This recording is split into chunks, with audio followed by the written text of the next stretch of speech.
સુરતમાં chemical mafia સામે આરોગ્ય મંત્રી પ્રફુલ પાનસેરિયાએ લાલાખ કરી છે।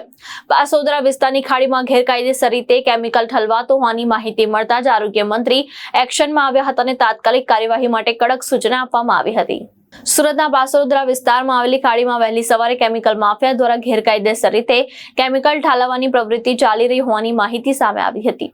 આ મામલાની જાણ થતાં પ્રફુલ પાનસેરિયા તાત્કાલિક એક્શનમાં આવ્યા અને આરોગ્ય મંત્રીએ સ્થાનિક કોર્પોરેટર, જીપીસીબી વિભાગ, સ્થાનિક પોલીસ અને આરોગ્ય વિભાગને તાત્કાલિક કાર્યવાહી કરવા કડક સૂચના આપી। મંત્રીએ સ્પષ્ટ કહ્યું હતું કે જનતાના આરોગ્ય અને પર્યાવરણ સાથે ચેડા કરનાર તત્વોને કોઈ પણ સંજોગોમાં છોડવામાં નહીં આવે। પ્રફુલ પાનસેરિયાની સૂચના બાદ સ્થાનિક કોર્પોરેટર, ગુજરાત પ્રદૂષણ નિયંત્રણ બોર્ડના અધિકારીઓ, પોલીસ અને આરોગ્ય વિભાગની ટીમ દોડતી થઈ ગઈ હતી। ખાડીમાં ગેરકાયદેસર રીતે ઠાલવાતા કેમિકલ મામલે જવાબદારી સામે કડક કાર્યવાહી કરવા કમિશનર અને એસપીને પણ સૂચના આપવામાં આવી હતી। આરોગ્ય મંત્રીએ જણાવ્યું હતું કે લોકોના આરોગ્ય અને પર્યાવરણને નુકસાન પહોંચાડનાર તત્વો સામે કડકમાં કડક પગલાં લેવામાં આવશે।